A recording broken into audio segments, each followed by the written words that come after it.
Have you ever felt so overwhelmed by sadness that it seemed to overshadow everything else? What would your life look like if you could find joy even in the midst of sorrow? Do you often find yourself longing for past joys that now seem just out of reach?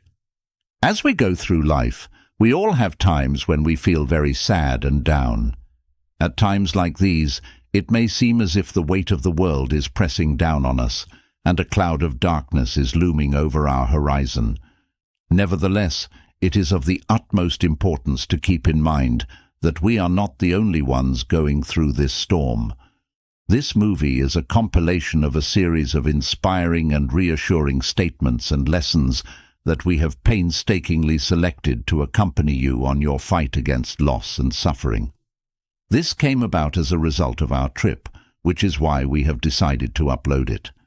The intention behind these lines is to serve as a soothing salve for the spirit, a reminder that hardship is only temporary and that power lies dormant inside you, just waiting to be reawakened.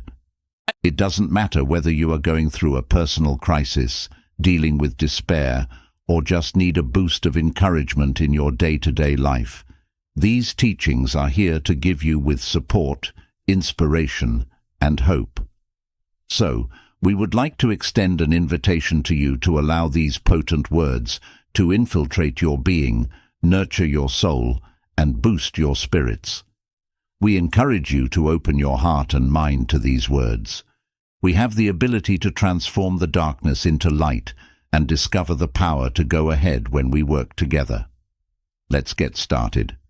Firstly, the acceptance of things that cannot be altered. When you experience the immensity of the cosmos, you come face to face with a force that you are unable to control, the unending stream of external circumstances. In light of this difficulty, what steps should be taken? There is a method that the Stoics provide for you, and that is to accept what you cannot alter. On the other hand, how do you arrive to that acceptance? I would like to take you on a journey via the teachings of the Stoic sages and historical instances that shed light on this road of tranquility and fortitude. This sage advice was passed down to us by Cicero, the well-known Roman philosopher, who said, "Learning to ignore things is one of the great lessons of life." We are encouraged by this saying to accept reality in its present state, rather than wasting our time and energy fighting against currents that we are unable to control. By using your hands, is it possible to alter the path that a river takes? In the same way that the river seems to flow with unstoppable power, you should learn to flow with the realities of your life. Stoicism is shown in uplifting ways throughout history in the crucible. Do you remember Epictetus, the philosopher who was a slave? Even though he was a slave, he was able to discover inner freedom by accepting his situation with a calm and collected attitude. Because to his legacy, we are reminded that genuine freedom is not found in the shackles of destiny, but rather in the mind. What are some ways to adjust to the unavoidable? The book Meditations, written by Emperor Marcus Aurelius, provides some useful advice, which may be summarized as follows. Do not resist what happens to you. Join it. When you get used to it and become one with reality, you can no longer be hurt by it. Did you ever wonder why trees with more flexibility are better able to withstand storms? In the same way that the tree sags in response to the wind, it also learns to flex in response to the ups and downs of life. In the face of suffering, it is impossible to understate the significance of discovering what it means to be at peace. In the event that a sailor were to wait in the midst of the storming sea, what would ultimately happen to him? The Stoic philosopher Seneca reminds us that pleasure is like a wave that is moving in the right direction. Finding pleasure in the middle of a storm is something that may be accomplished when one learns to ride the waves of life with contentment. It is important to keep in mind that the source of misery is the resistance to truth. Have you ever pondered the reasons behind a child's tears when he is unable to get what he desires? Suffering is the result of a battle against something that cannot be changed. According to the words of Marcus Aurelius, hardship is not so much a challenge as it is a chance to increase one's spiritual fortitude.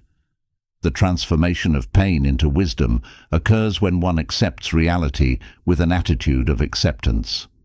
One of the fundamental components of Stoicism is the acceptance of things that one cannot alter. I have successfully led you down the road of tranquility and fortitude by providing you with illuminating quotations and historical instances. Marcus Aurelius once said, "Accept the things to which the chain of your destiny binds you, and love the people with whom you share the present. In acceptance and love, you will find true freedom." It is important to keep these words in mind at all times.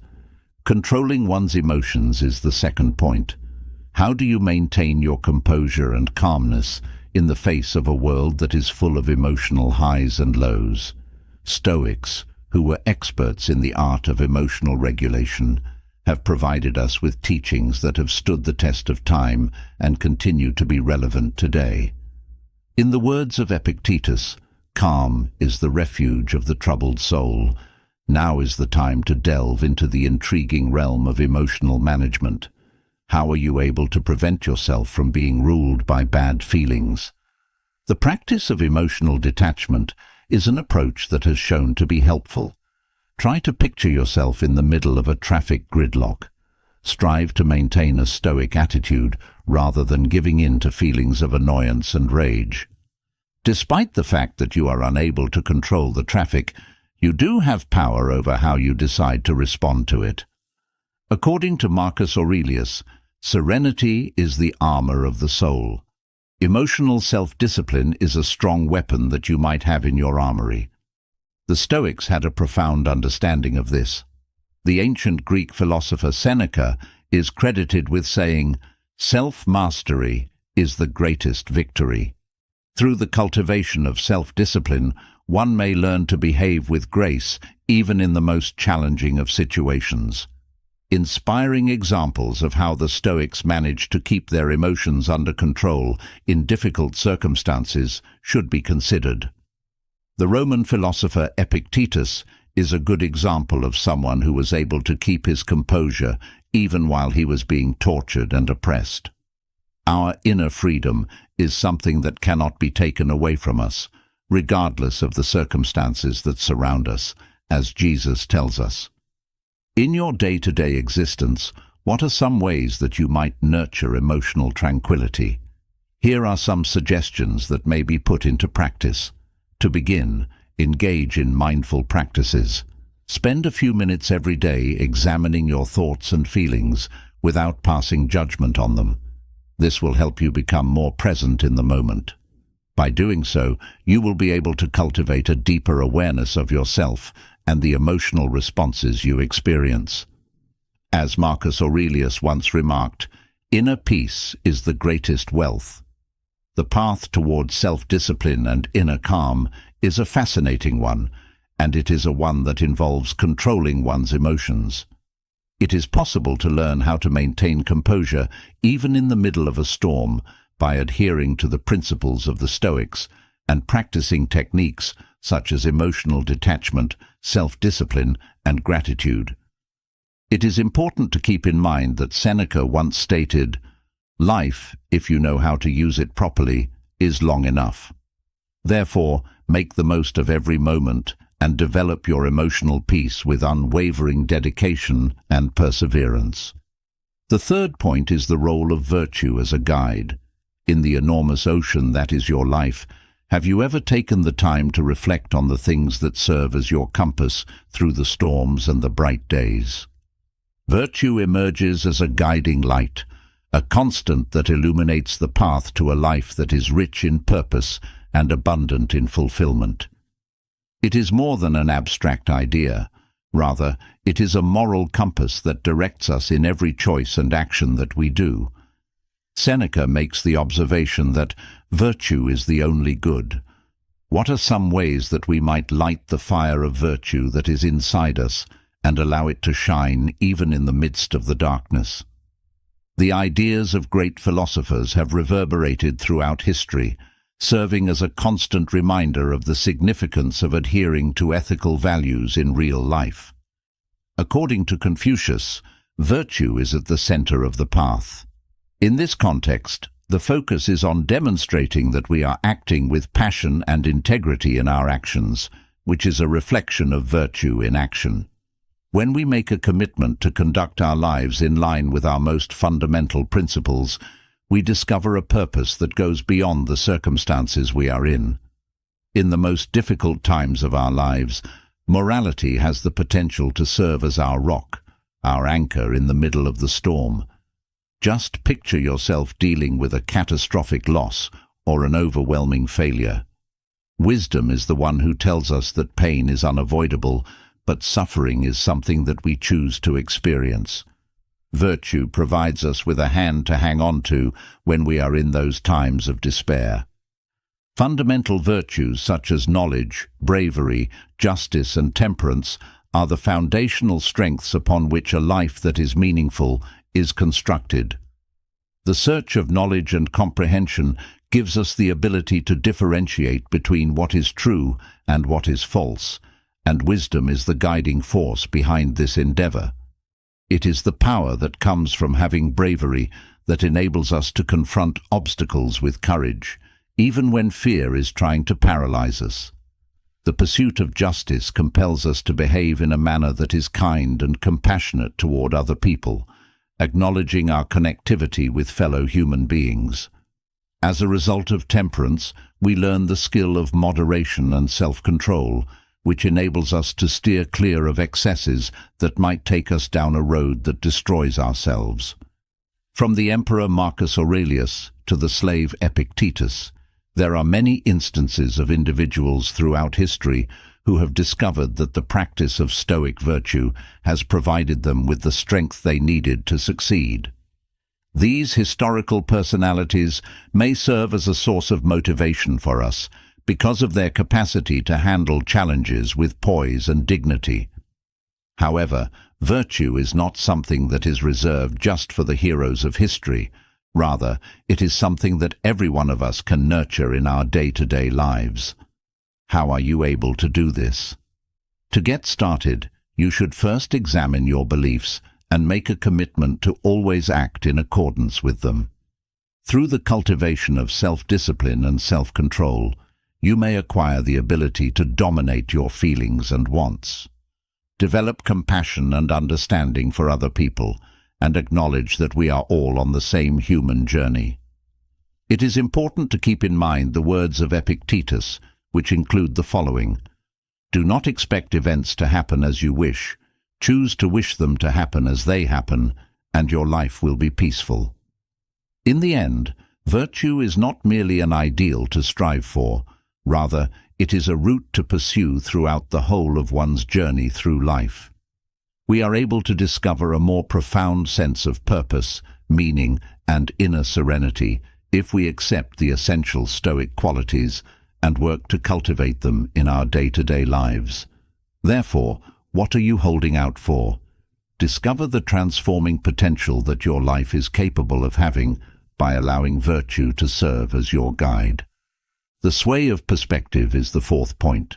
One of the many powers that exist inside the enormous world of the mind is one that we often fail to recognize: the power of perspective. As we stand here in front of a warped mirror, our perceptions are the ones that form the world that we live. Would you believe me if I told you that altering the way you see the world has the potential to dramatically alter the course of your life? The Stoic elders instilled in us the importance of questioning our own interpretations and adopting a more expansive and objective perspective. With the words of Epictetus, "The mind is like a garden. Whatever you plant in it will flourish." In other words, our perceptions and ideas have a direct influence on our experience of reality, which in turn shapes every part of our existence. In light of this, how can we incorporate this old knowledge into our contemporary lives? Let's start with tiny measures, putting behind the cloudy glasses of negativity and embracing the clear lens of Stoic perspective. Imagine that you are confronted with a situation that seems to be insurmountable, like a mountain that is looming in front of you. Before you even take the first step, you could experience feelings of being overwhelmed and discouraged if you focus on a restricted viewpoint. However, when seen from the peak of that mountain, the panorama is different, and the opportunities are limitless. This is the power of shifting your viewpoint, how you can change challenges into opportunities, and how you can transform adversity into progress. Stoic quotations serve as flashlights in the gloom of our minds, illuminating the path to a more profound comprehension of the world around us. According to Marcus Aurelius, choose not to be hurt, and you will feel no pain. Do not worry about death, and you will not feel fear. What we discover in these words is the promise of freedom, liberation from suffering that can be achieved by altering our perspective of it. Each and every idea is a seed placed in the garden that is our mind. Through the cultivation of the capacity to see things from a variety of perspectives, you will be rewarded with insight and inner serenity. When you find yourself in the midst of a tempest of your own feelings, take a minute to pause and ask yourself, what if I were to look at this from a different perspective? For the Stoics, difficulties were seen as chances for personal development and as workshops of virtue in which they honed their character to its fullest potential. According to Seneca, adversity instructs us, prosperity corrupts us. In every challenge, in every setback, there is the possibility to empower yourself, to become the hero of your own narrative. I encourage you to take advantage of this opportunity. Just like an athlete develops his body, you should train your mind. Demonstrate empathy by seeing yourself in the position of another person. To cultivate gratitude and to discover beauty even in the most difficult of circumstances. Acceptance is a practice that involves accepting reality in its current state without resisting or judging it. If you are the ruler of your own destiny and the creator of your own reality, then you have the power of perspective in your hands. If you pick your ideas carefully, you will be able to bring about a transformation in your life. As Marcus Aurelius once remarked, it is all in the mind. The impermanence of everything is the fifth point. Impermanence is a rule that cannot be changed, and it is emblazoned across the vast canvas of reality. Everything is prone to change, from the temporary palpitations of our own hearts to the seasonal cycles that occur throughout the year. This essential fact, which is timeless and spans all cultures and eras, is brought to our attention by the knowledgeable Stoics, who are masters of practical philosophy. Marcus Aurelius once said, "Life is a river in constant flux." That is exactly what life is. Because of the hectic pace of our daily lives, we often fail to remember this fundamental reality and instead cling to the idea that things will remain the same. Stoic quotes, on the other hand, encourage us to reflect on the transient character of the experiences we have. As an example, Zeno of Citium imparted to us the knowledge that, just as the waves of the ocean come and go, so too are our lives, which are fleeting and subject to change. When we come to terms with the fact that everything in this world is ephemeral, we are able to liberate ourselves from the anguish that results from being attached to something that will eventually become obsolete. We are able to discover a profound inner peace when we are willing to accept change and impermanence.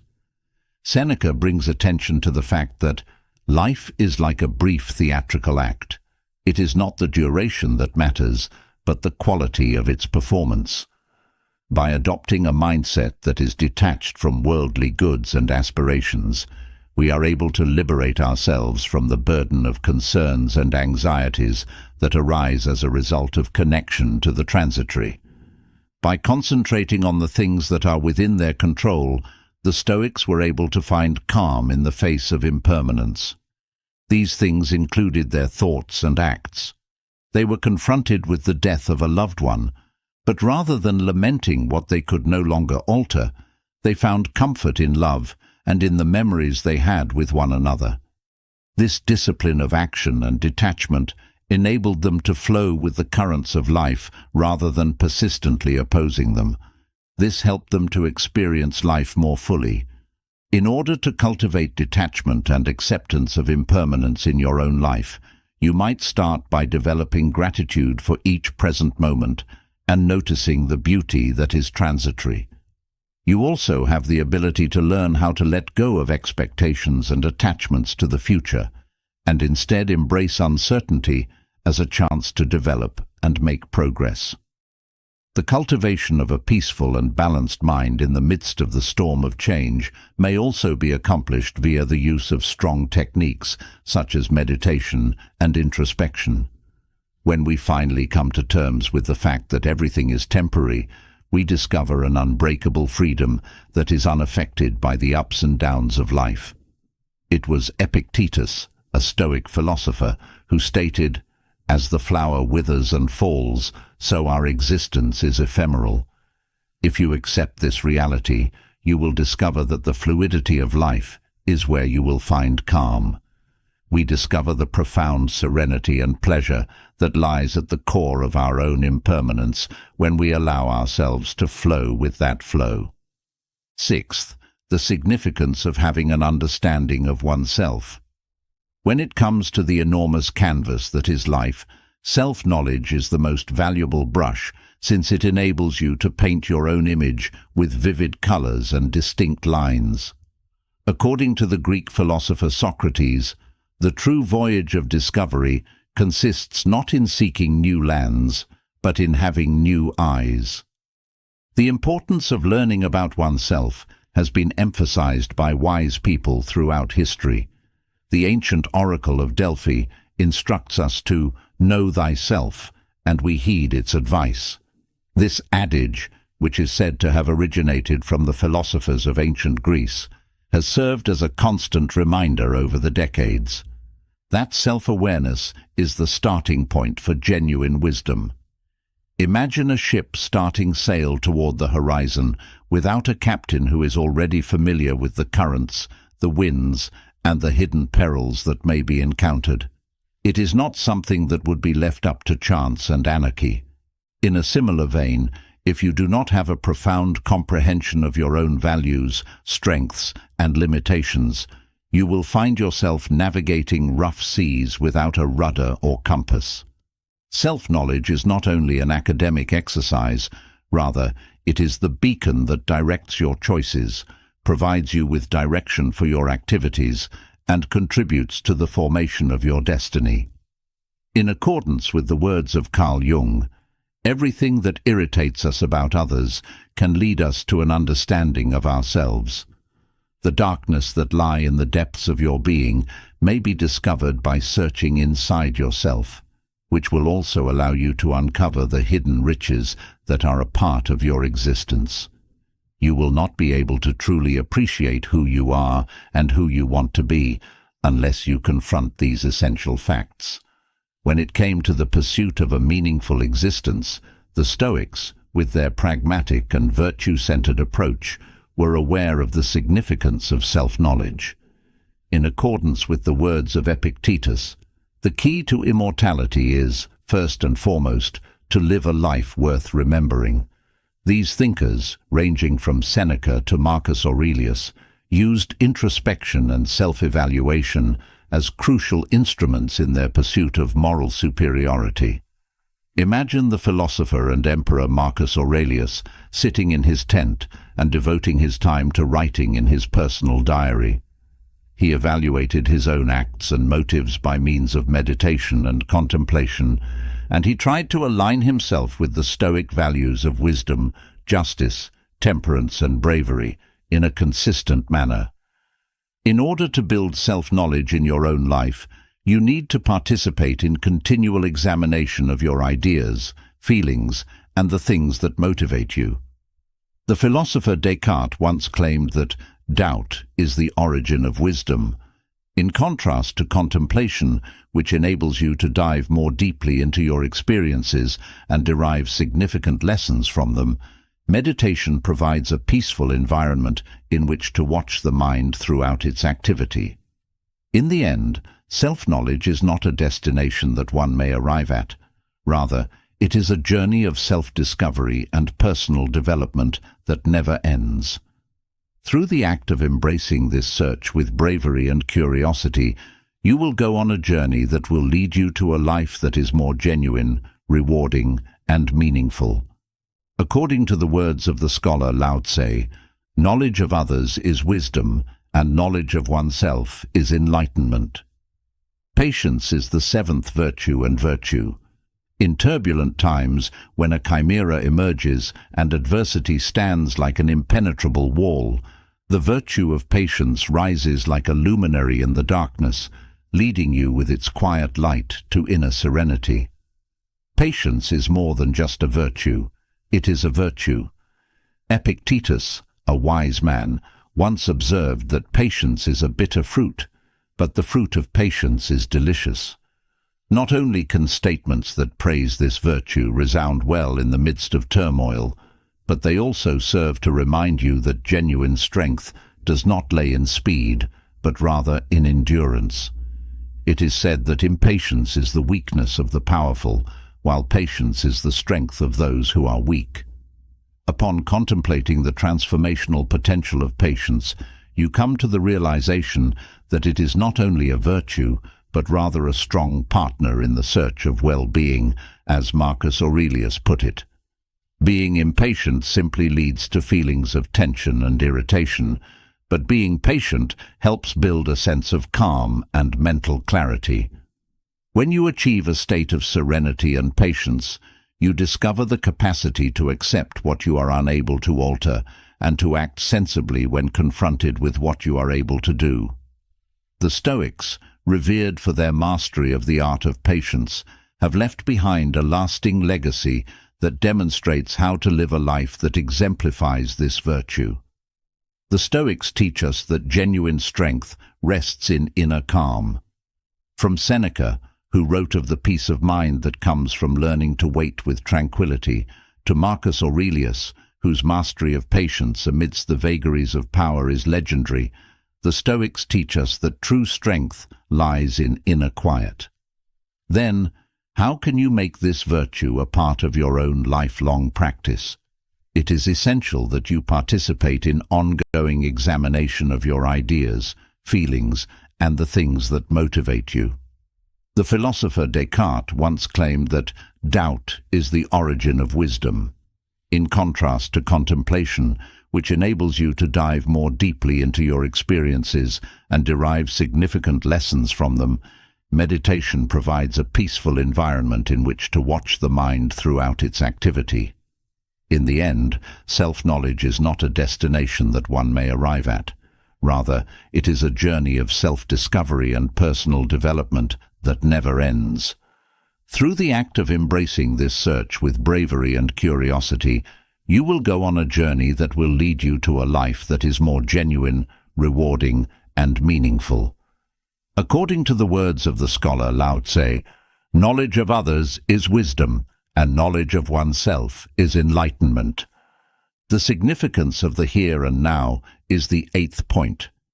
When we are caught up in the whirlwind of life, we often find ourselves stuck between the whirlwinds of the past and the gales of the future.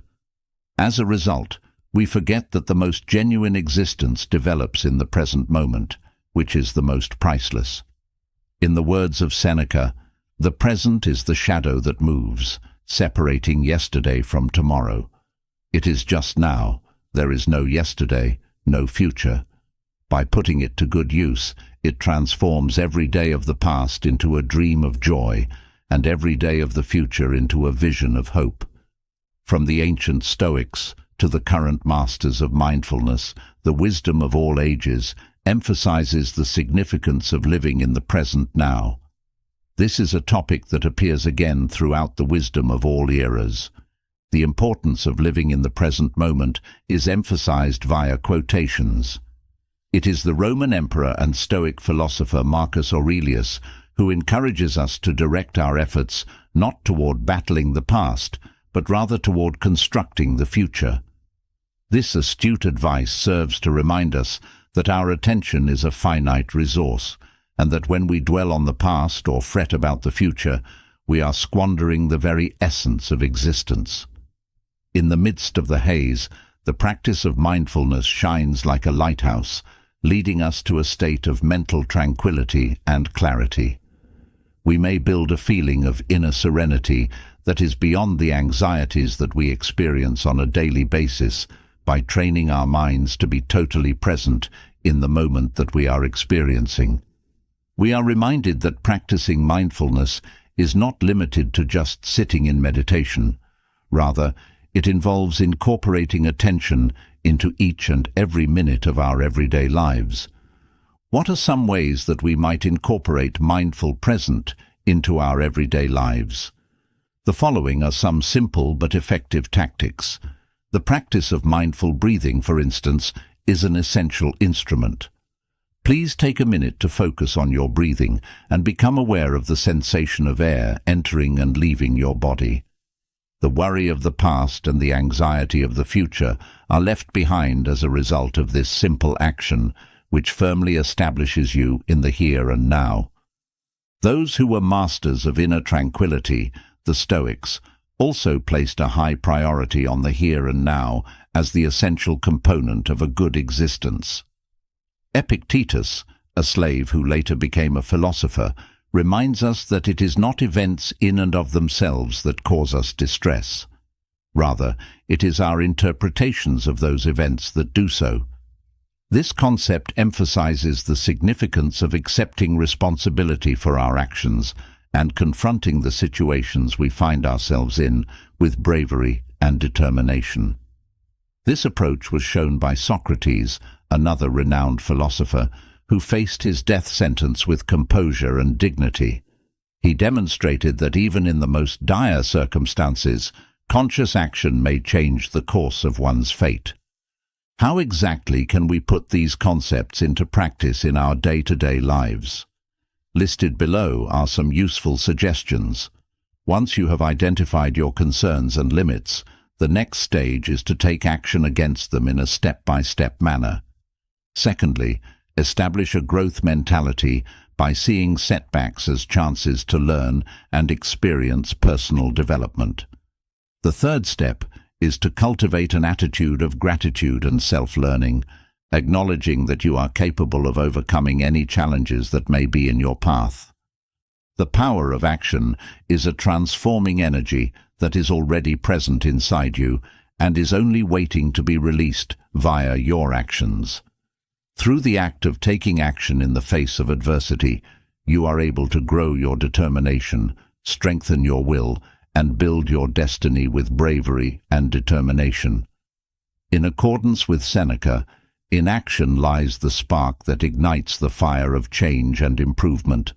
Do not be afraid to act, for in every step forward, you will find the strength to overcome any obstacle in your path.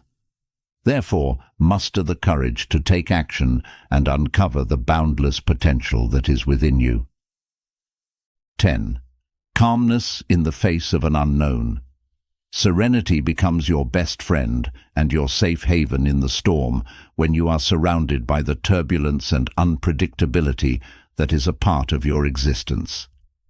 As a result of their ageless philosophy, the Stoics instruct us to embrace serenity in the midst of chaos, to discover peace in turbulence, and to find stability in instability. The ultimate power of the spirit, as Marcus Aurelius tells us, is the ability to maintain calm in the face of uncertainty. These words of wisdom lead us to a place of inward tranquility. Finding a place of peace and quiet becomes an absolute need when the waves are turbulent. When you are in the middle of turmoil, how are you able to find that calm? While everything seems to be in a state of perpetual upheaval, what strategies can you use to keep your composure? Begin by adopting the appropriate mindset, which involves confronting uncertainty with an open and flexible mind, and being prepared to adjust to conditions that are always shifting. Learning to flow with the flow of life, like a river that adjusts to the obstacles that are in its course, is preferable than pushing against the flow of life. It is important to keep in mind that you are not able to control everything that occurs around you, but you do have power over how you respond to it. In their writings, the Stoics provide us with actionable advice on how to cultivate a sense of calm in our everyday lives. The discipline of detachment teaches us not to hold too firmly to material objects or expectations, which enables us to maintain our composure in the face of unexpected shifts in circumstances. If you are on the high seas, imagine that you are tethered to a ship.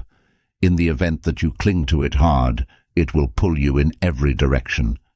Nevertheless, if you let go and float, you will remain floating regardless of the power of the waves. Stoic quotations encourage us to find peace in the midst of turmoil, which is especially helpful during uncertain times. Do not fret about future events, for they have not yet come. Live each moment according to nature, the philosopher Epictetus instructs us. This sage advice serves to remind us of the significance of living in the present moment, of taking pleasure in the here and now, and of not making an excessive amount of anxiety over what the future may bring. Additionally, the Stoics instruct us on how to maintain calm in the face of unforeseen circumstances by providing us with real instances.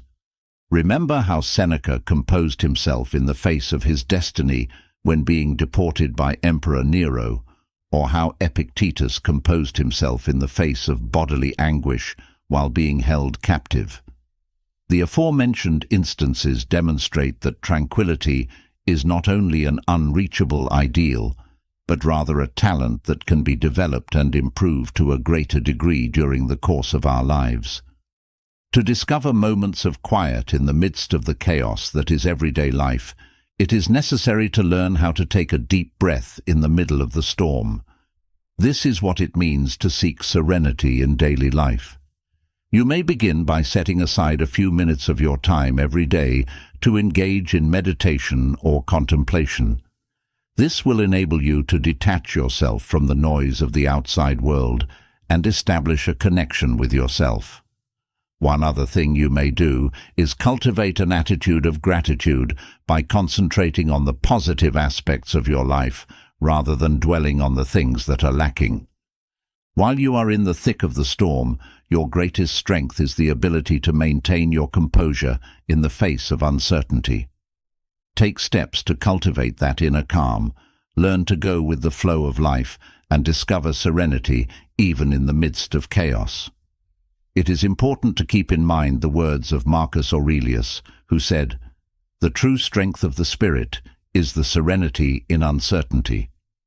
At this point, if you are enjoying the material, I would like to extend an invitation to you to subscribe and turn on the notification bell so that you do not miss any of the next news. Now, let's return to the topic that was discussed in the video. 11. As a remedy, gratitude may be taken. There is an elixir that may shift your view, a power that can light even the darkest days: gratitude. This elixir can be found when you are in the thick of the maelstrom that is life. According to Epictetus, gratitude is like a sun that radiates light in our heart, dominating even the darkest corners. The Stoic elders, with their ageless philosophy, tell us that developing gratitude is more than simply a discipline. It is an antidote to despair and discontentment. We learn this from the Stoic sages. This remark, which is credited to Seneca, resonates like an echo in Stoic teachings because it states that it is not pleasure that makes us thankful, but rather gratitude that makes us happy as individuals. Imagine waking up every morning and, rather of allowing yourself to get swept away by routine or problems, taking a minute to be thankful for anything, whether it be something as simple as the warmth of the sun on your face or something as profound as the love of your loved ones.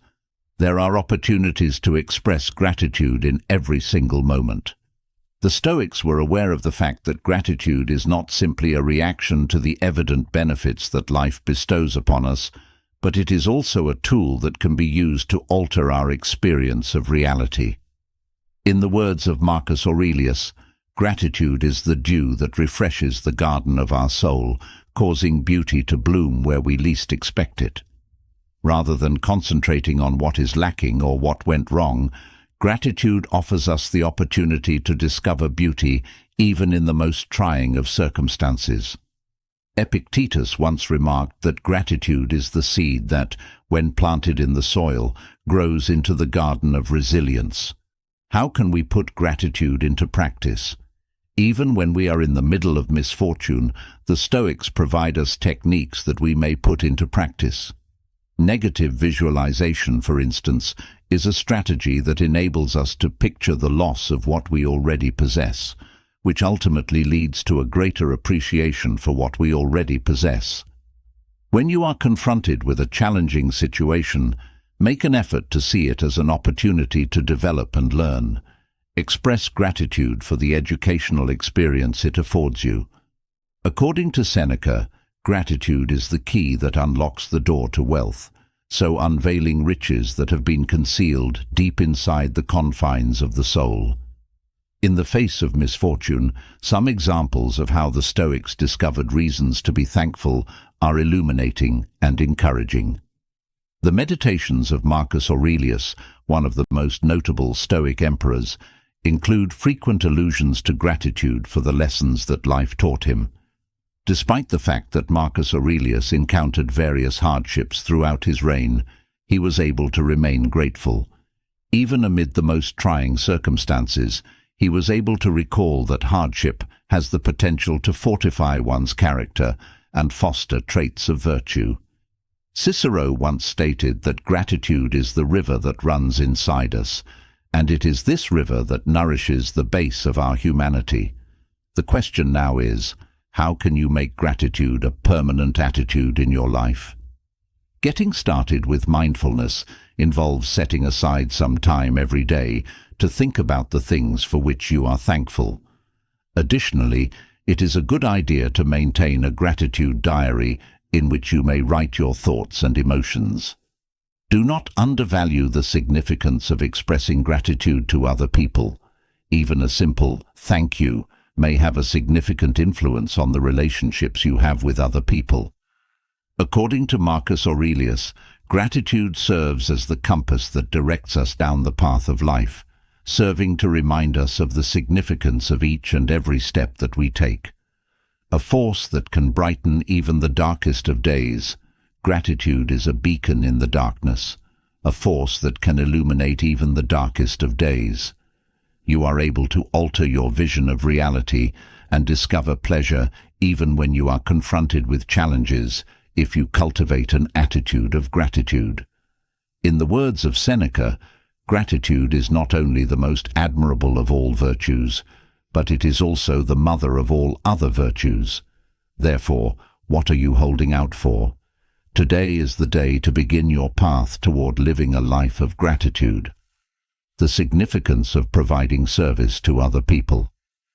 In the broad landscape of life, there is one job that stands out for its nobility and transformational power: providing service to other people.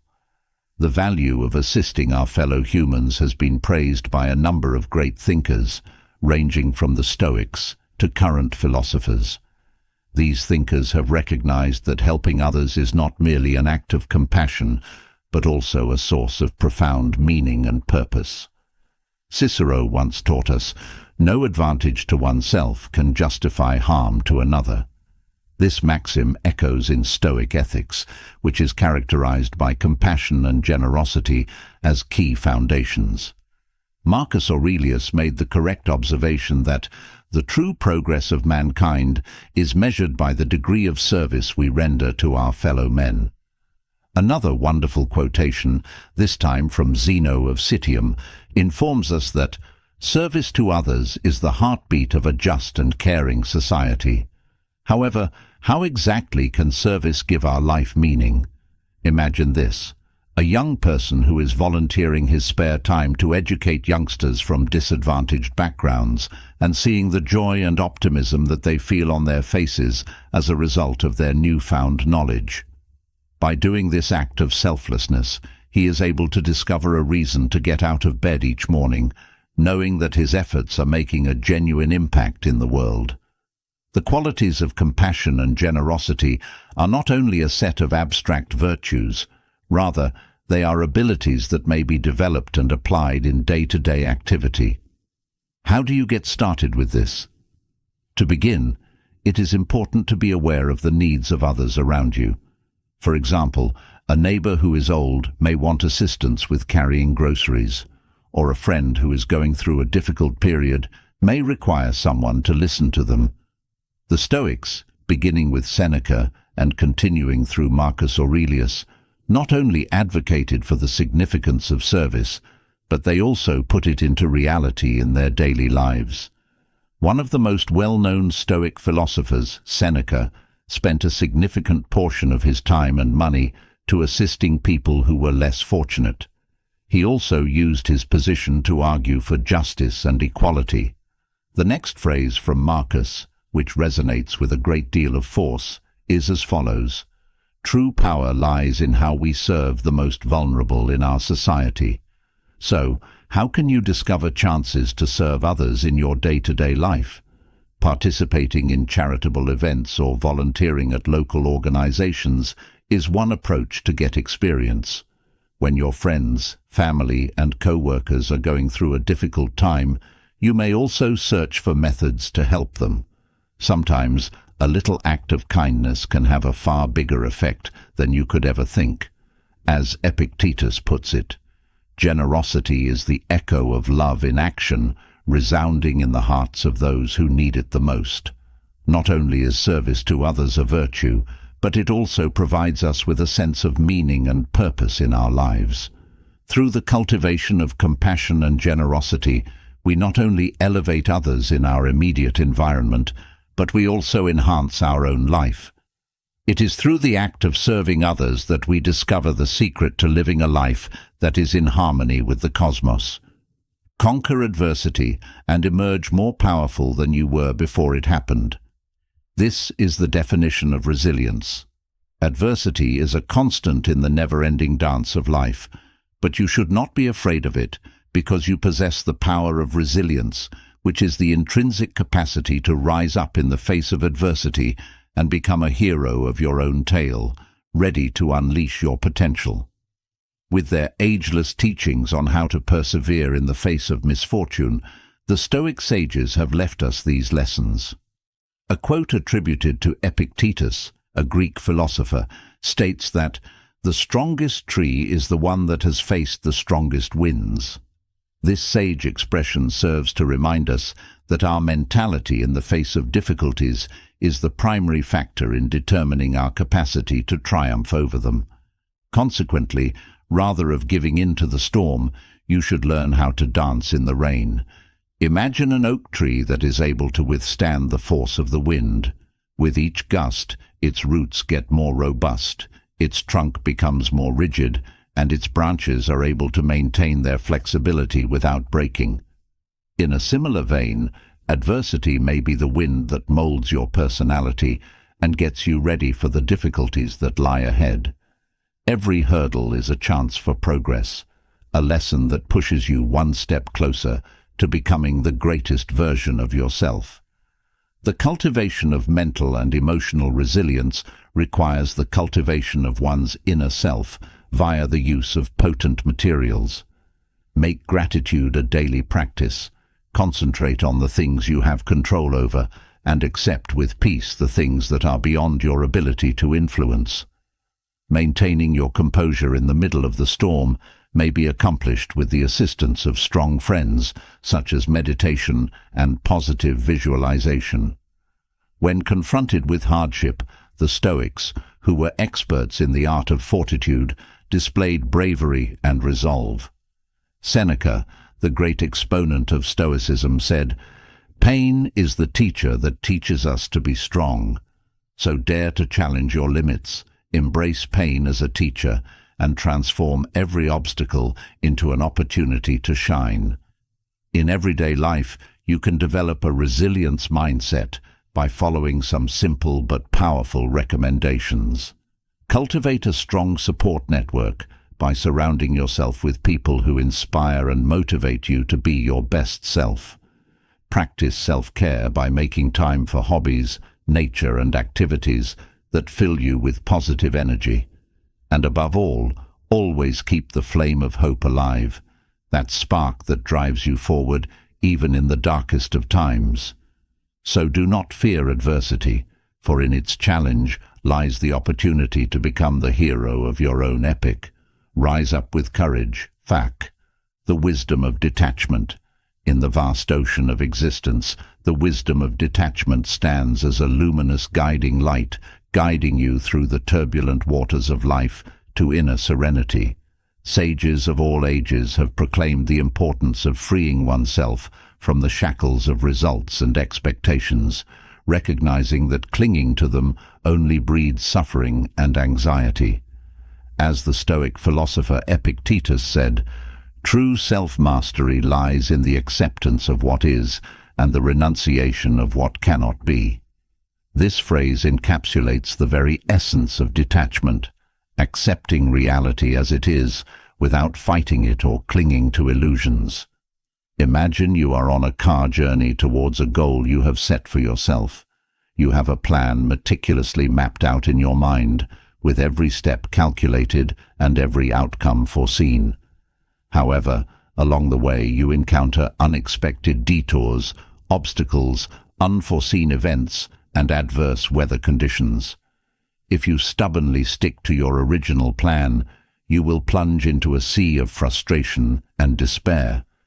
But if you detach yourself from your expectations and adapt to the circumstances, you will be able to navigate your way calmly and serenely, even when things don't go as expected.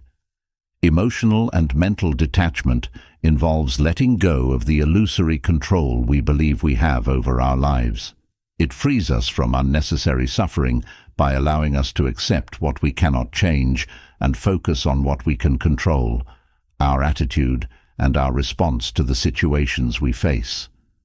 The Stoics, masters of the philosophy of detachment, found peace in accepting what they could not control. Emperor Marcus Aurelius wrote in his Meditations, "Accept with serenity what life offers you, and you will find true freedom." This teaching reminds us that our happiness and well-being should not be tied to external circumstances, but should arise from within ourselves. 1. Know thyself. The first step to authenticity is self-knowledge. Take the time to explore your values, beliefs, and passions. What really matters to you?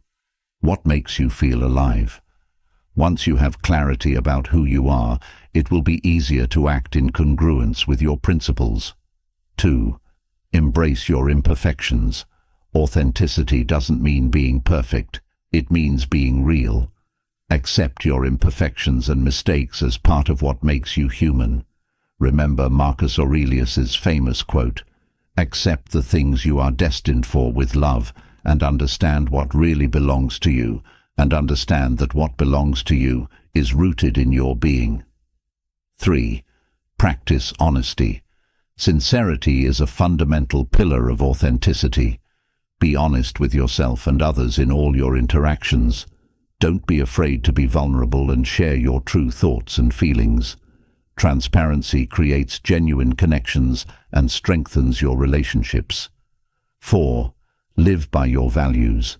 The Stoics were masters at living by their deepest values, even in the most challenging circumstances.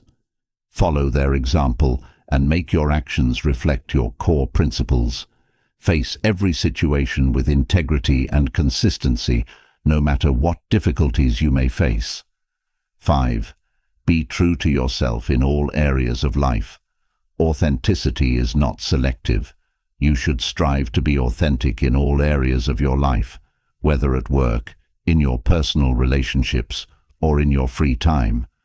Don't compromise your values out of convenience or social pressure. Remember these words of Seneca. Life, if you know how to use it correctly, is long enough. Don't waste your precious time trying to be someone you are not. Instead, embrace your authenticity and allow it to guide every step you take.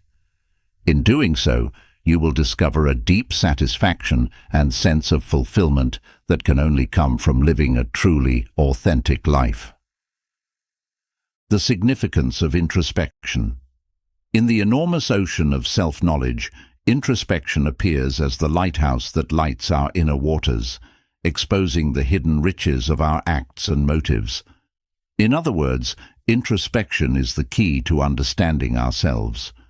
Have you ever taken the time to pause and listen to the hushed voice of your own soul?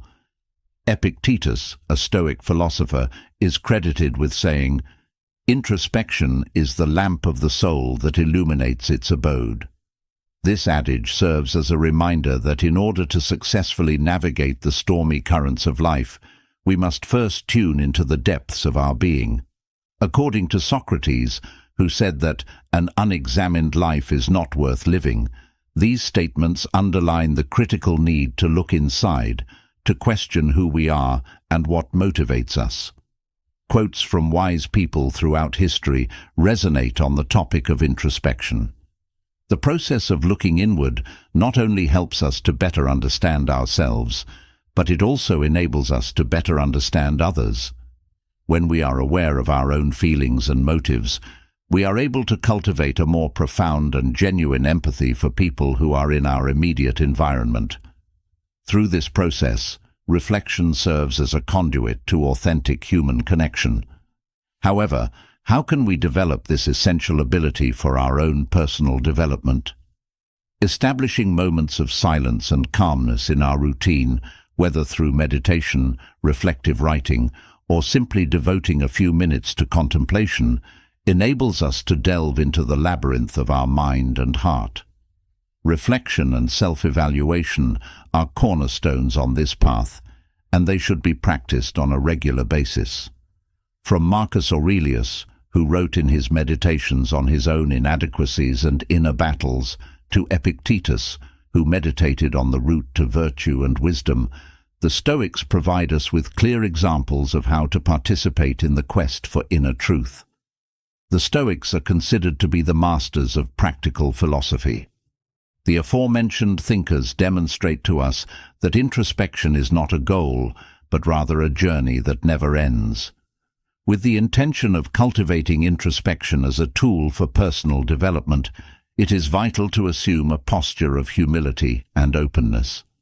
Recognizing our limits and errors without harshly criticizing ourselves enables us to learn and grow from each experience.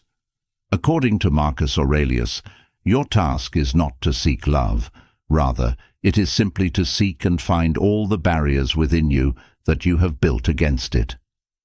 Introspection is the beacon that guides our journey towards self-knowledge and human connection. By engaging in regular reflection, we can unravel the mysteries of our own existence and open ourselves up to a life that is more fulfilling and brings us more meaning. That being said, dear soul explorer, use the light of introspection to enlighten your path and guide you to the truth that is inside you. As a virtue, humility is the golden thread that connects our acts to the grandeur of the cosmos. In the enormous tapestry that is life, humility is the golden thread. This is something that the Stoic sages, such as Epictetus, had a great understanding of. It is impossible to learn what one thinks one already knows, this precept informed us. We are led to a more modest knowledge of our limits and a continual realization that there is always more to learn as a result of this. Contrary to popular belief, humility is not a sign of weakness, but rather a quality that fosters relationships that are true and meaningful. When you remove the covering of ego from your relationships, you will find that they become more genuine. Is there anybody who does not recall the buddy who listens carefully without boasting about his or her own accomplishments? If you are humble, you will be able to interact with other people from a position of equality and empathy, therefore forming connections that will last beyond the constraints of time and location. The question now is, how can we make this virtue a part of our everyday lives? The tactics are as simple as they are effective. To begin, you should engage in active listening, which means paying complete attention to the words said by other people and refraining from interrupting them with your own thoughts and ideas. Acknowledge your errors and take the lessons you've learned from them to heart. Adopt the mindset that the key to personal development is the humility to acknowledge and accept our flaws.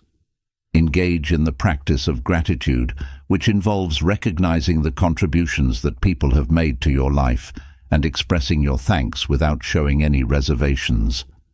The Stoics, with their tranquil vision of the world, educate us to discover our position in the universe. Marcus Aurelius, the philosopher emperor, gave us these words: "Learn to be indifferent to what does not depend on you."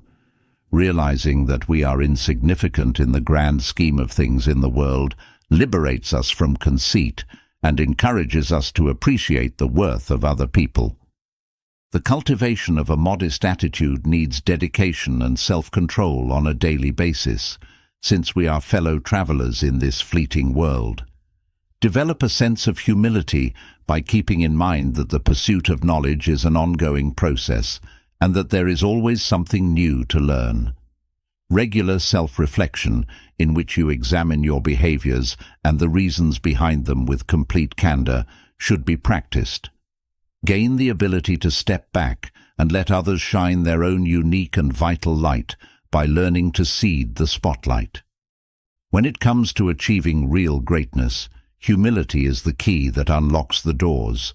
Embrace humility in your day-to-day life, and you will find that you are able to cultivate more genuine relationships, that the world opens up before you with new possibilities, and that you find peace in the recognition of your place in the vast universe.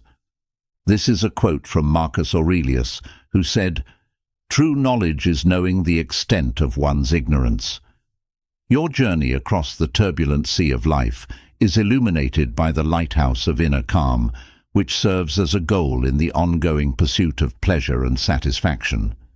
The wise individuals were aware of the fact that this inner peace was not only desired, but also served as the basis upon which a life that is genuinely fulfilling is constructed. A quote attributed to Marcus Aurelius, which states that "true wealth is peace of mind," is an excellent approach to start. Just for a second, picture yourself in a private garden where the flowers of tranquility are abundantly blooming. The urge that every person has to achieve a level of tranquility that is unaffected by the challenges that come from the outside world is symbolized by this picture. In that garden, every idea is a seed that you plant as carefully as possible, and every feeling is a flower that you tend to as carefully as possible. Therefore, the gardener of your own mind is the one who is responsible for cultivating inner calm. Stoics, like Seneca, realized that the key to genuine pleasure is not the amassing of worldly riches, but rather the capacity to find peace even in the midst of turmoil. This was a fundamental principle of Stoic philosophy. Take a look at how a tree is able to maintain its stability in the face of a storm. Its extensive roots keep it planted even while the wind whips around it. Additionally, the Stoics discovered a safe haven from the storms of life in the virtues and the mastery of oneself. It is necessary to learn how to quiet the mind and find peace in the midst of the chaos that is the world in order to create mental and emotional calmness. The practices of meditation and mindfulness are strong tools that enable you to educate your mind to concentrate on the here and now, so liberating you from the concerns of the past as well as the fears of the future. In the same way that a sailor changes the sails of his ship in order to cross rough waves, you may train your mind to navigate the ocean of life with competence. You may create an attitude of acceptance and compassion toward yourself and others by regularly practicing meditation, which helps you develop the capacity to watch your thoughts without connecting with them. This enables you to get a better understanding of yourself and others. As Epictetus taught, accept everything that happens to you, even if you don't want it. Mindfulness, on the other hand, invites you to fully immerse yourself in each experience, savoring each moment with fulfillment and gratitude. By paying mindful attention to your thoughts, emotions, and physical sensations, you learn to respond rather than react impulsively to circumstances. Just as a sculptor delicately molds clay, you can shape your life with intention and purpose. Inner peace is not a destination to reach, but a journey to undertake each day with determination and humility. In the midst of life's vicissitudes, remember the words of Marcus Aurelius. True happiness is in the tranquility of the soul. With each breath, with each conscious thought, you come a little closer to the inner peace. The importance of empathy in a world where human connection often seems overshadowed by the maelstrom of everyday life. Empathy emerges as a saving light, capable of illuminating even the darkest moments. It is the bridge that unites hearts, the universal language of understanding and solidarity. As the Roman philosopher Seneca once said, "Where there is affection, there is understanding." This premise is the foundation upon which the importance of empathy in our lives is built. The words of great thinkers echo down the centuries, reminding us of the vital need to understand and share the feelings of others. From the writings of Seneca to the contemporary teachings of thought leaders like Brené Brown, empathy stands as the backbone of meaningful and satisfying relationships. Imagine this scene. A friend tells you about his problems at work, expressing frustration and discouragement. Instead of simply nodding and changing the subject, you immerse yourself in their experience, trying to truly understand what they are feeling. This act of empathy not only strengthens your connection with your friend, but also offers them a comforting balm for their soul, making them feel understood and supported. Cultivating empathy in our daily interactions is essential to building a more compassionate and caring world. How can we achieve this? With small gestures and big attitudes, active listening, putting ourselves in the other person's place, is the first step. Practices such as compassion meditation can help you develop a more receptive and understanding attitude towards others. The Stoics, despite their reputation for imperturbability, also showed deep compassion for their fellow human beings. Epictetus, with his unflinching wisdom, reminded us of the importance of being kind and understanding to those around us, even when circumstances are adverse. In the daily practice of empathy, it is not just a matter of feeling compassion, but of acting accordingly, offering a helping hand to those in need, listening without judgment, being present in others' moments of pain and joy. These are the actions that transform empathy into a powerful engine of change in our lives and in the world. Empathy is more than an interpersonal skill. It is an act of humanity that enriches our lives and strengthens our bonds with others. By cultivating empathy in our daily interactions, we honor the very essence of what it means to be human, to learn and share the feelings of our fellow human beings. So the next time you encounter someone who needs your support, remember the words of the Stoic philosopher Marcus Aurelius. When you have the opportunity to show affection, don't pass it up.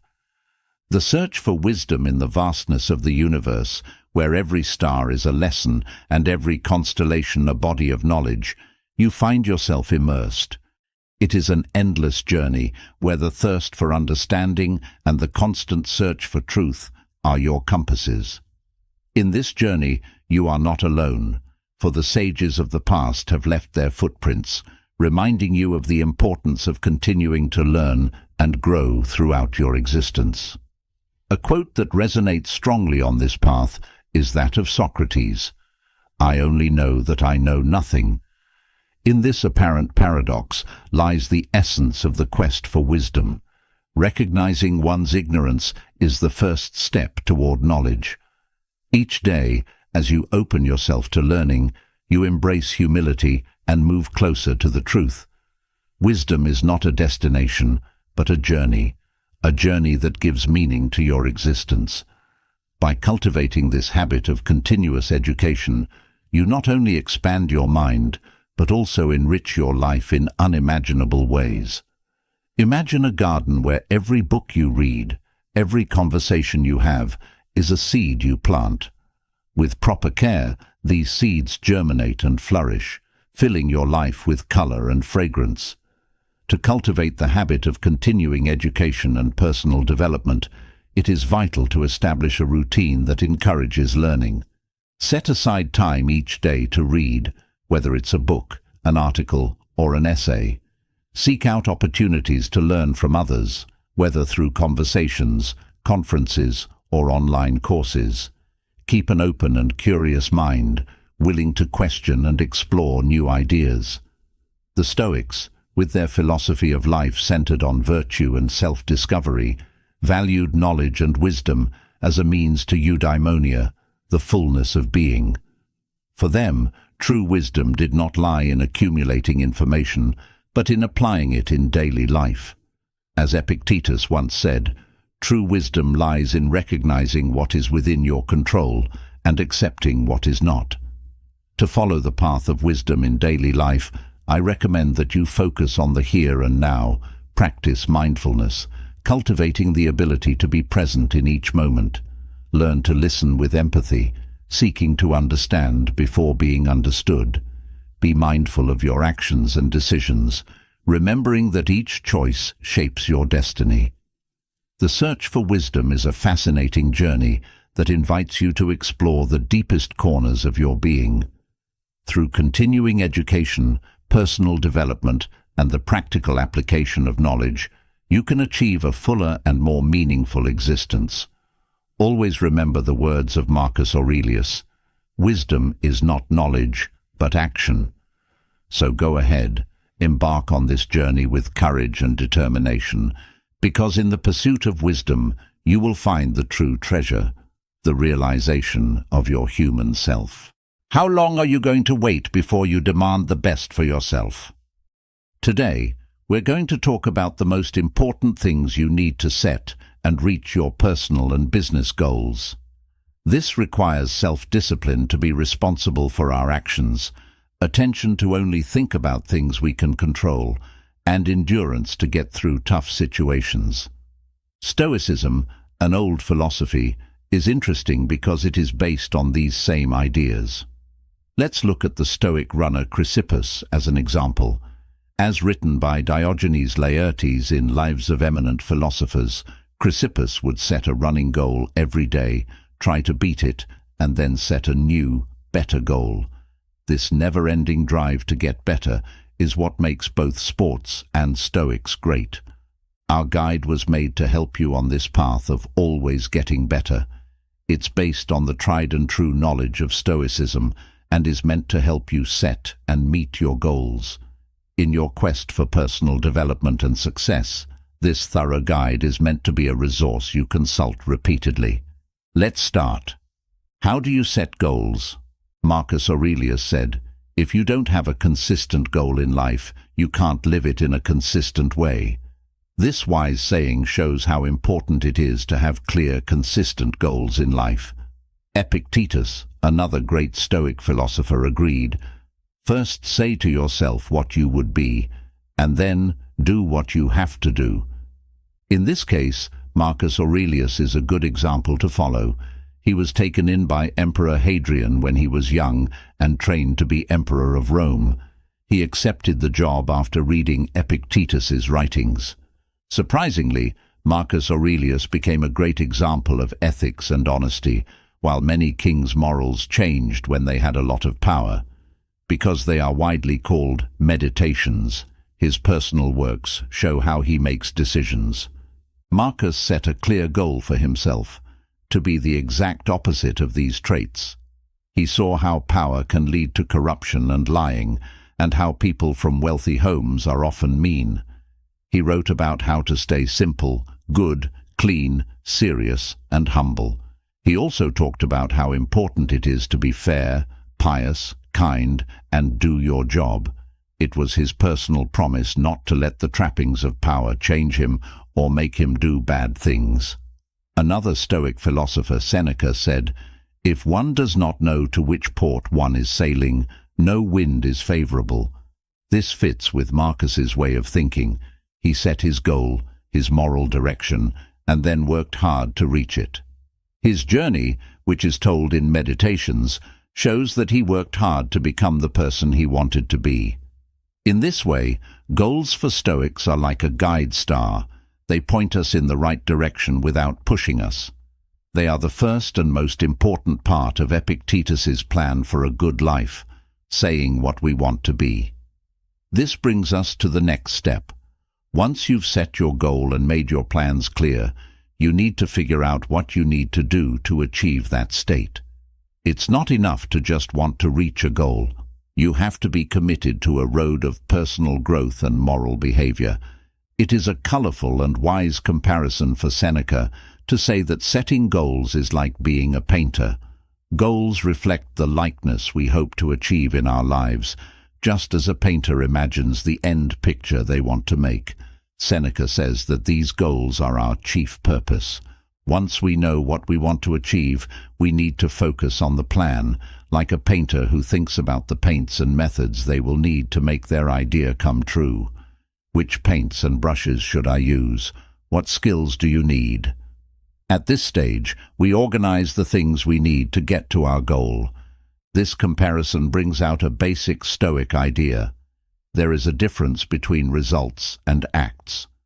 Stoics say that you should focus on the method rather than the end result. For a painter, it's not just about the finished picture, but also about each brushstroke.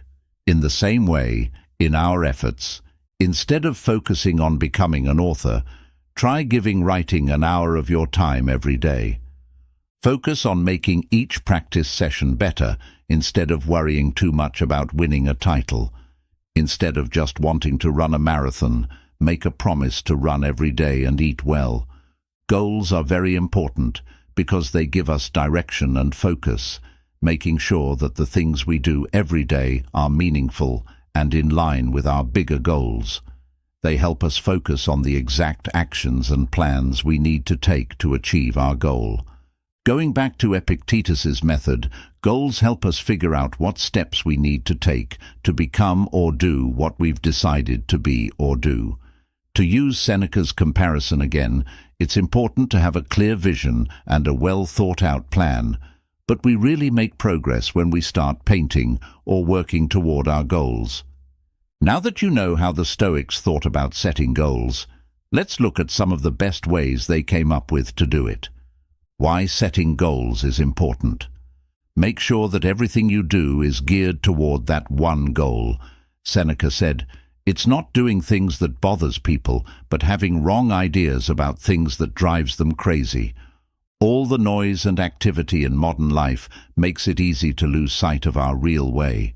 The steady flow of emails, the changing needs of daily life, and the widespread impact of social trends can easily take our attention away from what we're supposed to be doing. This is where the real value of setting goals becomes clear. Someone who wants to live a worthwhile life, be good, and do good must have clear, well-defined goals. They guide and center us in the middle of life's chaos, like a North Star. When outside forces or a lack of motivation throw us off track, these goals help us reevaluate our direction and stay on track. Still, someone might wonder, what is the real point of setting goals? Or, does setting goals really lead to good results? This kind of doubt is reasonable, since life is complicated and unpredictable. To answer these questions, let's look at 3 strong reasons from Stoic philosophy that show how important it is to set goals. Getting a sense of direction and purpose. Stoicism stresses life with meaning and purpose. Setting goals keeps us from being swept along by life's currents without a clear direction for our efforts and ambitions. They act as lighthouses, guiding us toward personal success and happiness. Improving your own discipline and focus. Setting goals requires a level of discipline and focus that are at the heart of Stoic ideas. By writing down what we want to achieve, we can make sure that our actions and choices are in line with those goals, which leads to a more organized way of life. To stay on track, even when things are chaotic and unclear, we need to keep our minds on the task at hand. Goals aren't just goals to achieve, they're also chances for self-reflection and growth.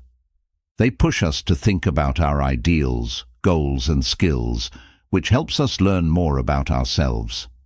We learn, adapt, and change as we work toward our goals, which is in line with the Stoic ideal of always getting better.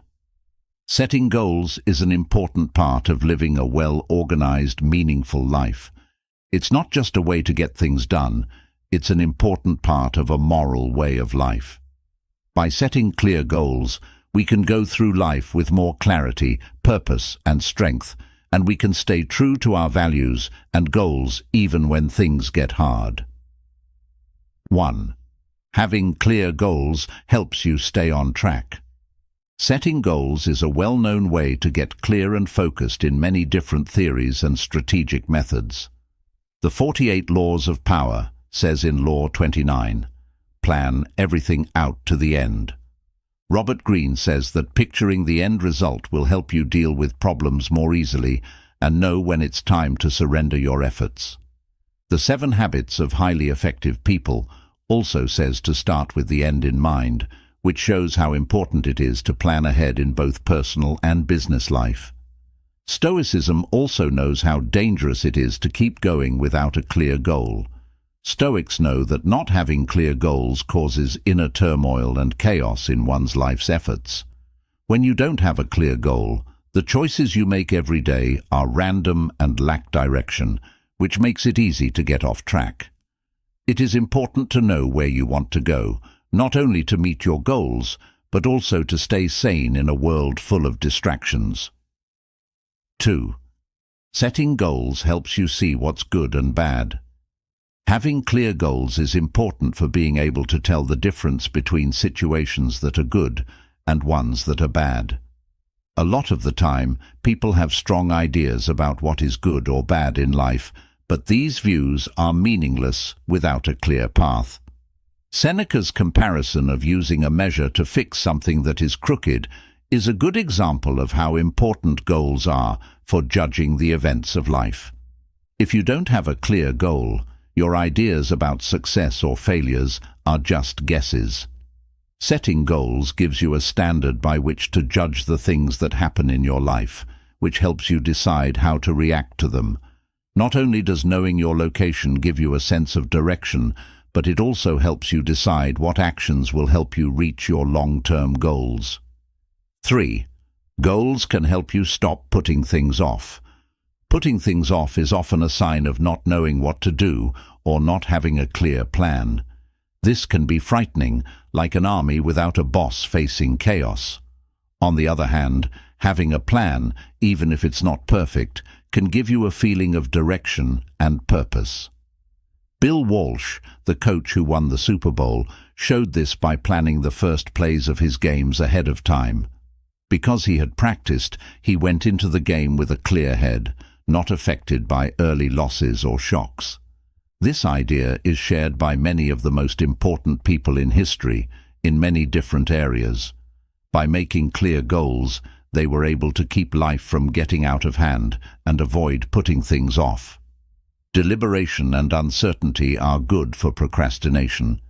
It thrives in situations where people aren't sure what to do next or how to organize their tasks. According to Seneca and the Stoics, a life without clear goals is like being tortured because you have to fight decision fatigue and loss of motivation all the time. On the other hand, having clear goals makes things easier and more organized, which speeds up the process of making decisions and taking action. Setting goals gives you order and clarity, which stops you from putting things off. This lets you deal with life's problems in a more focused and useful way. How to make goals like a Stoic. When it comes to setting goals, the Stoics give us 3 important ideas. Let's get right to them. 1. Establish objectives. You can control. You should never stress out over things you can't change. Marcus Aurelius. In Stoic philosophy, telling the difference between what we can change and what we can't change is the most important thing we can do. Things we can change and things we can't. For Epictetus, a slave who became a philosophy teacher, this was our chief task in life. He said it was to identify and separate matters so that I can clearly say to myself which are externals, not under my control, and which have to do with the choices I actually control. The Stoics would say that the most important thing when making goals is to make sure that the goals are ones that you can achieve. It makes no sense at all. People who are very successful in life, who get a lot done, and who are their fields, don't care that much about winning. They talk about it less, for sure. How is that possible? They want something more important than that. They want what Posidonius told the great Roman general Pompey in Lives of the Stoics. They want to be best, not be the best. They want to master themselves. They want to reach their full ability. Marcus Aurelius wasn't making comparisons between his achievements as emperor and those of other great leaders, but he did plan to win the fights he had to fight. He had a bigger goal in mind. He meant to do good, to behave well, to be in charge of himself, to live up to the man that philosophy tried to make him. It's nice to win, like being rich. Even though it's nice, you can't change it every day. You can choose to show up, put in your best effort, follow your training, stay true to your values, and follow your calling. That's great if it leads to success on the field. In fact, it almost always does. If that leads to job success, that's great. And again, it generally does. 2. Don't make too many plans. Ask yourself all the time, should I do this? Livius Marcus. People in the past had big goals and had trouble putting them in order of importance, just like people do today. Someone named Seneca said it was one of the hardest things to do in life. We don't want to be that person who can't keep still. It's not work that makes us want to be busy. It's just the mind of someone who is hungry. But we don't want to be the type of person who is always sitting still either. Putting an end to all motion as a bother is not true rest, he wrote. That kind of repose is slackness and inertia. Seneca said that the job of a philosopher is to find the best balance between these two impulses. It has to do with working and resting, not avoiding work and working. Marcus Aurelius once said that getting rid of the unnecessary helps you do the important things better. This is why we should all do the following practice every day. You have a lot to handle, so write it all down. Cut it down to a few. Make a promise to get A's in those few things, instead of B's and C's in most of them. You should back out of something you never should have committed to in the first place. Pay attention to what's really important. These 5 steps will help you find true peace and success. 3. Make sure those are your goals. Stop letting different things pull you in different directions. But watch out for the other kind of misunderstanding as well. Many people work hard their whole lives, but don't have a goal in mind. They waste their time, even when they are working hard. Marcus Aurelius. It can be misleading to hear Stoics say they don't care about praise or benefits from other people. Marcus says that fame doesn't mean anything. Being successful or wealthy is something we can't control, so Seneca says we shouldn't value it. People tell you not to care about what other people want and not to get caught up in pointless competition. Does this mean the Stoic doesn't try? That the Stoic is content with whatever life throws at them and doesn't care about getting better or growing? Of course not. The Stoic is still very driven, but they look at their own record instead of the scorecards of other people. You will fail if you try to beat other people. But when you compete with yourself to get better, you are in charge of that battle. You can win it. How to really reach your goals. 1. Make it real. Epictetus said, "We need to train hard over the winter and not jump into things we haven't thought through." Everyone wants to reach their goals, but not many are willing to put in the time and work needed to get there.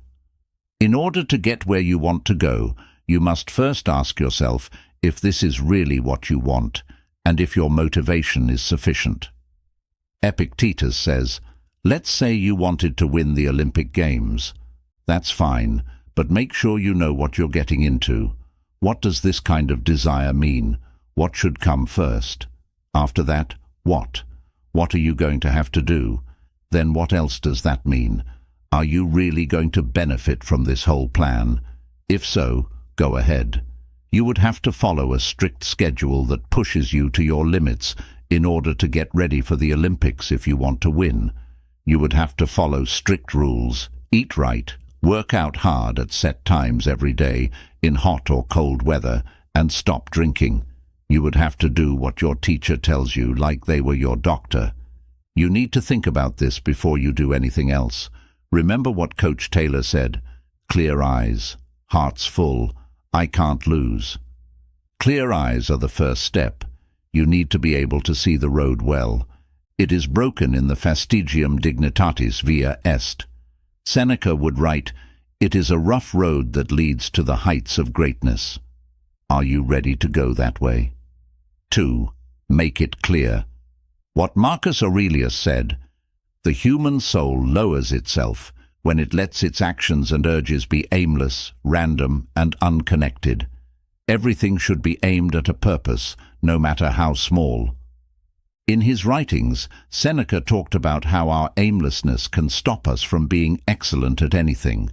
He said, "Our plans fail because they don't have a goal. If a person doesn't know what harbor they're going to, any wind is good wind." You can't just say you want to be healthy or get in shape this year. You need to do more than just say you want to run, swim, or ride your bike more this year. Just saying that you want to get better in the weight room is not enough. We need something real, not just words. James Clear talks about a study that came out in 2001 in the British Journal of Health Psychology and Atomic Habits. The people who took part in the study were randomly put into one of 3 groups. Their goal was to get more exercise. The people in the control group were only asked to write down when they worked out. The motivation group was asked the same question, but they were also shown a video about why exercise is good for them. The third group heard the same talk, but they were also asked to say what they wanted to achieve and be certain about when and where they would work out. The first thing people in the third group did was write this sentence: "I will do at least 20 minutes of vigorous exercise on day, at time, in place, over the next week." The results were interesting because they were pretty much the same between the two groups. 35–38% of people regularly exercised at least once a week. In the third group, 91% of people worked out at least once a week. Implementation purpose, which is what the experts call it, was found to be more important than motivation. Figure out the exact time you want to run a mile in. Make a note of the exact weight you wish to be able to bench press. Set a clear goal for how many MMA training classes you want to attend, how many pounds or inches you want to lose. After that, make a plan for how you will carry it out by writing down when and where you will exercise next. Pick the city you want to reach. Then make a plan for how you're going to get there. 3. Take one small step at a time. I quote Zeno, "Well-being is reached by little and little, but it is still no small thing in and of itself." As you aim for the bay, you have something hard that you want to accomplish. Whether you want to start a business, lose weight, finish a creative project, or build a barn, you have a huge job to do. Just thinking about how huge it is too much to handle. You can't even imagine finishing it. It's impossible to see the light at the end of the tunnel. It's about how not much adds up over time. It was Marcus who said, "Don't let your imagination be crushed by life as a whole." He said, all you have to do is stick with the situation at hand. Marcus also talks about putting together your life one action at a time, saying that no one can stop you. But this comparison to the road works well. because getting better is a way to go. There is a way to become a great business owner or writer, to that award or raise, the way to get this or that job done. How do you get from one road to another? You take steps to get around, a certain amount of hours or miles each day. To get better at anything, you have to take small steps first, then bigger ones. Put one in front of the other. It's okay to not want to, even if you don't think it's making a difference, since it is. You are getting nearer. You will get there in the end, and it will be great. 4. Have faith in the process. It was Marcus Aurelius who said, "Don't let life as a whole crush your imagination. Stick with what's going on right now." What is known as the trust the process philosophy in sports can be traced back to Nick Saban, the famous coach of Alabama, which has had some of the best college football teams in history. But he got it from Lionel Rosen, a psychology professor at Michigan State. Rosen had a big idea. Sports are hard to understand. It would take too much brain power and motivation to keep track of all the different things that can happen during a season, let alone a game. They really don't, but they think they do. As well as too many data, countermoves, unknowns and distractions, there are also too many plays and players. This is so much to think about that it's hard to handle during a long playoff season. But Monty Burke says in his book Saban that Rosen found out that the average football play only lasts 7 seconds. 7 seconds is a good amount of time. So, Saban tells his players not to think about big things like big games, titles, or the huge lead the other team has. Instead, Saban tells his players to focus on doing the smallest things well, like working hard, finishing a play, or making a conversion on a single drive. Saban tells his team, "Don't even think about getting the SEC title. Take your mind off of the national title. What did you need to do for this drill, this play, or right now? Let's think about what we can do today, the task at hand."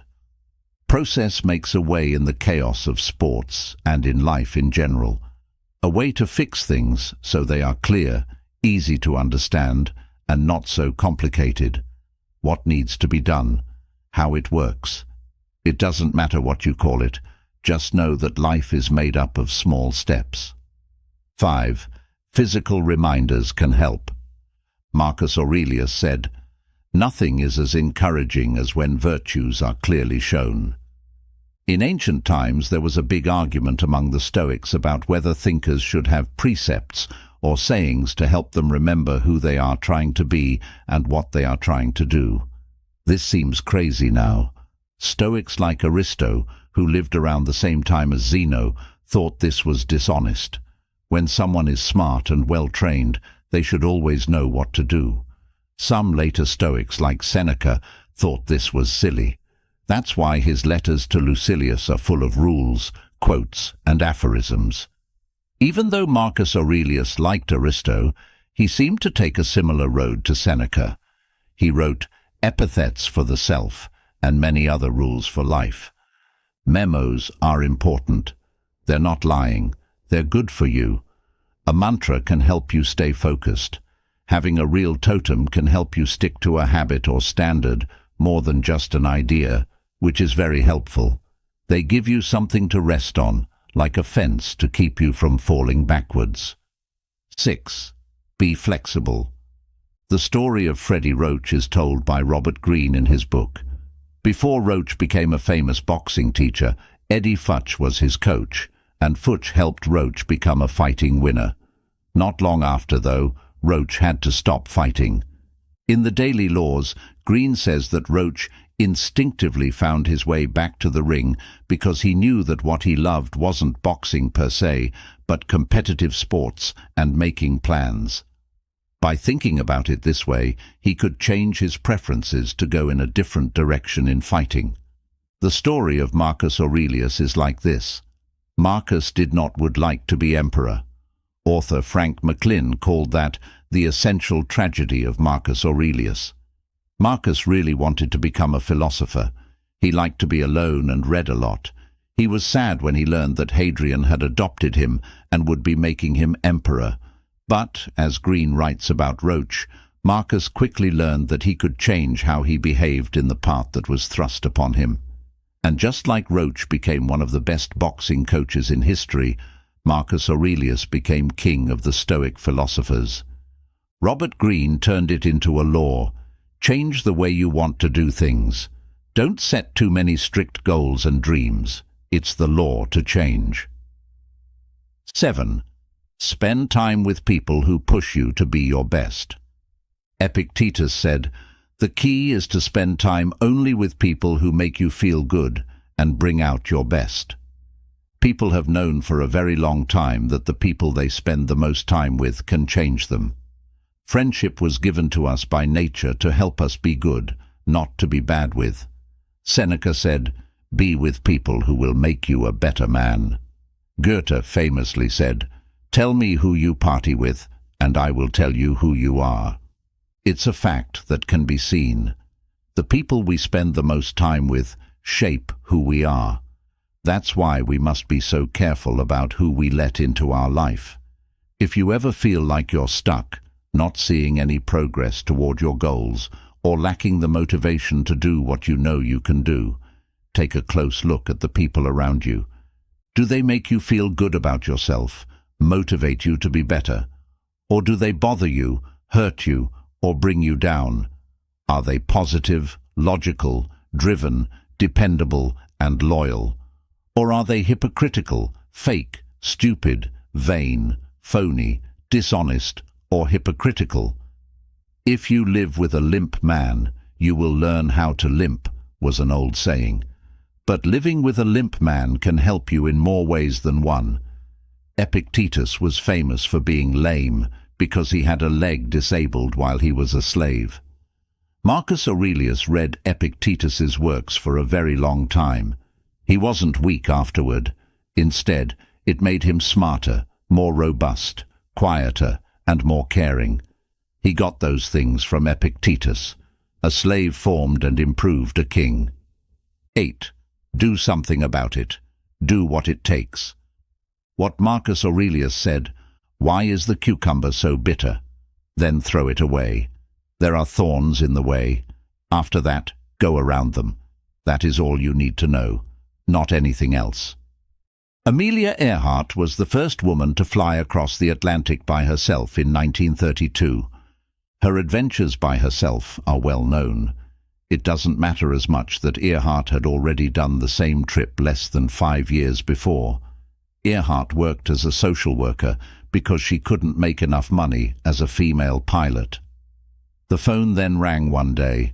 Being the first woman to fly across the Atlantic would be nice, but she wouldn't get paid or fly the plane. The offer on the other end of the line was pretty rude. You can guess what she said about the deal.